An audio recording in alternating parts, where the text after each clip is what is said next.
The following was found scribbled on the back of a log after the night of October 5th, 2008. Attention, night shift staff. Be advised that there is a water restriction in place until further notice. The water has been determined to contain a harmful chemical that may cause extreme health risks.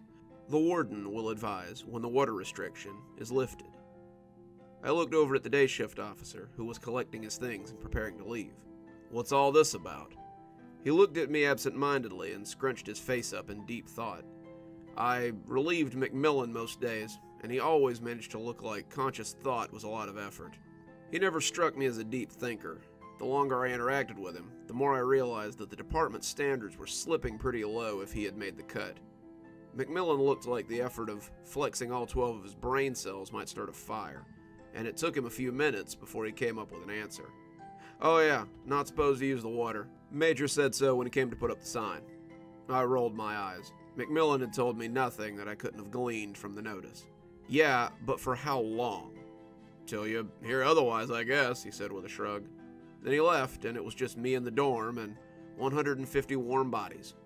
This was gonna make my life just ducky, I could already tell. The complaints started almost immediately. The heat from McMillan's backside hadn't even adequately cooled from the chair before I got my first complaint of the night. The dorm I was in had 4 quads that held about 30 to 40 people per quad. On average, I have about 120 people, and tonight they were all mad about the lack of water.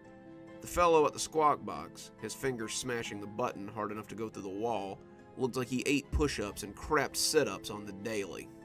He was bald, his black beetle eyes staring out of a face that looked like it was shaped from clay. He was looking at me through the glass as he pressed the talk button, which was making a loud click in my office. I depressed the talk button on my end and asked what he wanted. So, we can't use the water? I stared at him through the glass and let him know how great a question that was with my most convincing, "You're a real genius, champ" expression. That's what the sign says, don't it? So then, how are we supposed to take showers? You aren't. He looked back at me, his face looking like he might come up with another question if I was willing to wait. What are we supposed to drink? He said, just as I had given up on a follow-up question. I don't know. I'm sure someone with a higher rate of pay than me will sort that out. What about, I rode over him, if it's related to water, there isn't any, so stop bothering me. And that was how I spent the first hour and a half of my night. Different representatives from each quad would approach the box, their questions taking on different levels of elocution, until I finally announced that there was no water. I didn't know when the water would be back. If it made them feel any better, I also didn't have any water to drink, and it didn't look like management was going to send me any either.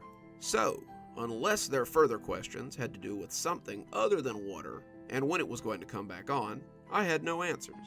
After that, I sat in my chair, found a book that someone had left, and began to read.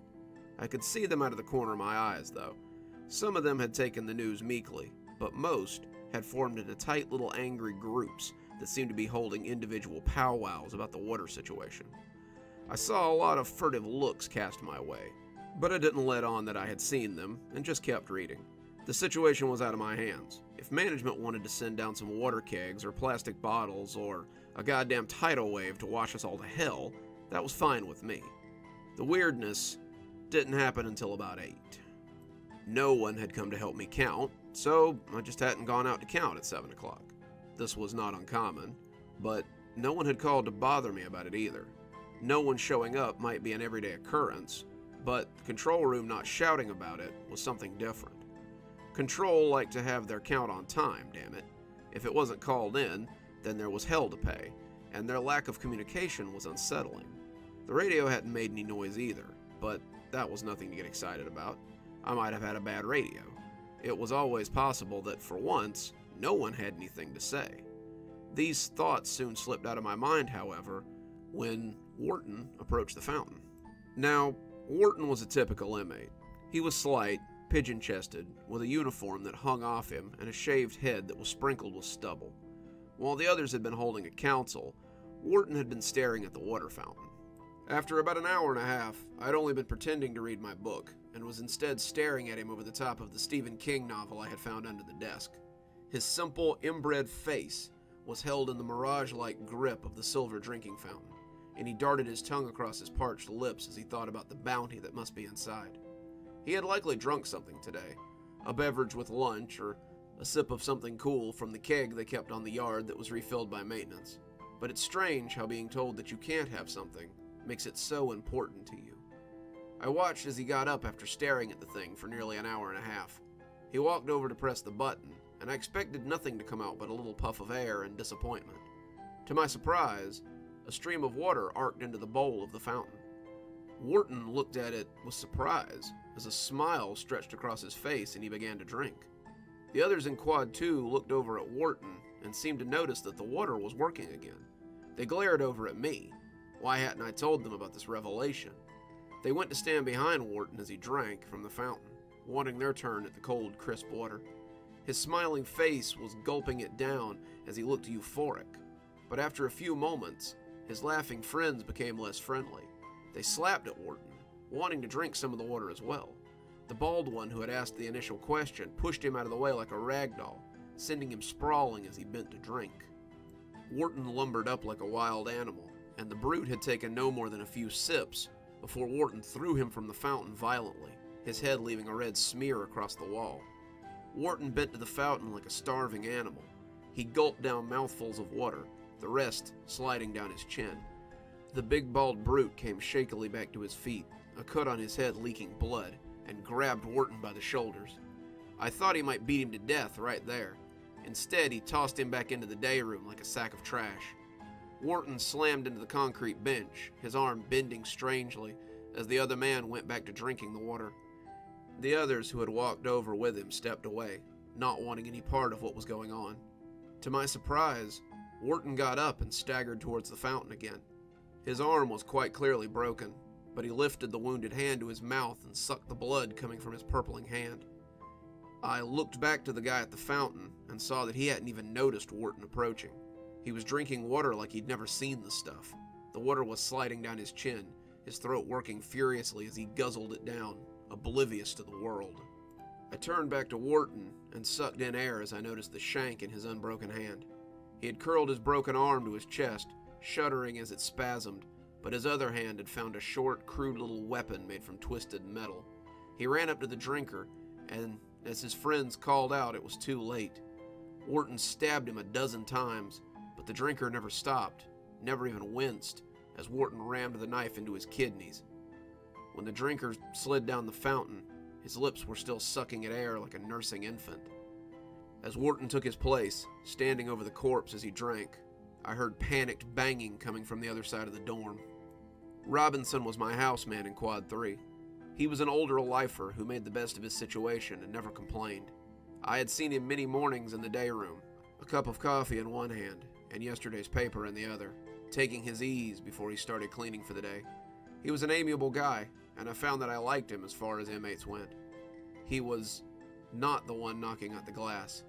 His roommate, a redhead named Griggs, was banging on the glass window that separated him from the hallway and pointing to the shower in the corner. Quad 1 inmates weren't the only ones to discover that the water was off limits, but not off. I could see Robinson kneeling on the floor of the filthy shower, naked as the day he was born, his head lifted to catch the water falling from the shower head. There were others there too, 3 or 4 who had been trying to get him out of the shower and were now just as powerless to leave as he was. They were also catching the water, mouths open and elbows prodding for a better position. They looked like worshippers who had recently discovered manna from heaven. Their faces were masks of ecstasy as the water cascaded down the drain. The inmates in 3 stood watching them, some of them laughing, but others scared as they banged on the glass and tried to get out. I picked up my radio and called for medical.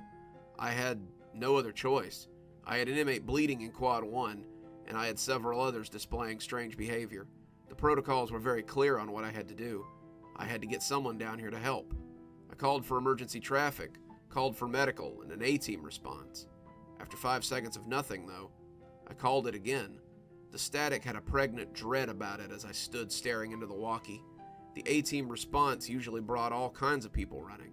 I was literally feet from the captain's office, and the fact that I didn't yet have people banging on the window was very odd. When I picked up the phone and didn't get so much as a dial tone, that was when I really started freaking out. The glass tinkled to the ground as I pulled out the emergency keys. I wasn't supposed to leave the station unattended, but this seemed like one of those emergency situations they talk about in training. I'd signed whatever incident report I had to after I'd gotten some help. I was way beyond freaked out, and I needed someone to laugh at me and say this was normal. Tell me how this was nothing compared to the riots of blah blah or the incident in blah blah. The key slid easily into the lock, but the maglock wouldn't release when I put my shoulder against the door. I slammed against the door, the lock disengaged, but the door refusing to open. I crashed against it again and again, my shoulder burning, my nerves turned up to 1,000,000. I had to get out. Suddenly the station was about 2 sizes too small, and I needed fresh air and the sound of crickets. I needed to run up the concrete road to the control room, uniform left behind me, and not stop until I was sitting in my car, just my boxer shorts and my undershirt. I could hear the other quads banging, seeing what was going on from various vantage points, and wanting escape or answers or just reassurance. Instead, I slid down the door, sitting on the concrete floor and letting all the anxiety crash over me. It's midnight now, and they've all mostly gone quiet. I managed to make it back to the desk, posting up by the phone in case it starts working again. I wished at first that I had stayed where I was. The quads have devolved into war zones. Inmates fought over petty gang feuds, fought over misguided fear, or fought over the precious water that they all now craved. I can see some of them at the fountain now, but there are others in the shower with their mouths open and the water soaking through their cheap prison uniforms. Others are in their cells, heads under sinks, or even in the toilets as they drink and drink and drink. Wharton is still at his fountain. The others have left him alone as they search for their own water, or just hide and wait for all this to be over. He's been drinking for hours, his body expanding as he threatens to burst. I can see dark spots on his pants where he's messed himself, and I imagine there are dark spots under his clothes too, where his organs or blood vessels have burst due to swelling. His smile, though, is the most cherubic thing I've ever seen. It makes me wonder what he's experiencing as he gorges himself on water. I find myself looking at the fountain in the station and longing to find out. It's only been a few hours, but I can feel my tongue sticking to the roof of my mouth as I watch the quads devolve into madness. It's funny what you miss when you can't have it, right? A few hours without water begins to feel like 1,000 years. Even though I know it would kill me, I still want it. I figure this will be the last thing I write before I go to the fountain. Maybe our water isn't tainted. Perhaps it's just the inmates' water that holds whatever this is. It hardly matters. I'm so thirsty now. It doesn't look like help is coming anytime soon. If anyone finds this, just know that I died smiling. Just know I didn't die thirsty. Good evening, everyone. It's me, Dr. Plague. Thank you so much for joining me for tonight's story. Well, another trip back to Stragview, and I know you've all been looking forward to that. I hope this one didn't leave you too parched. This would definitely be the video for me to make an ASMR out of, because I'm about to go to the fridge for a cold glass of water myself. Let's go ahead and thank our patrons before I go get hydrated. Thanks to Leslie Lou Riddle and Janet for being our Spooky Skeleton tier contributors. Thanks to Xaronana for being our Ghostly Reader tier contributor. And thanks to Glen Jenkins for being our Ghostwriter tier contributor. Thanks, everyone. We certainly couldn't do the show without you. If you'd like to support the show, come on down to Patreon. Patrons enjoy a long list of rewards, including having their names read out at the end of every YouTube and every TikTok I make, getting their stories a day early, and being able to suggest stories for my Monday stories.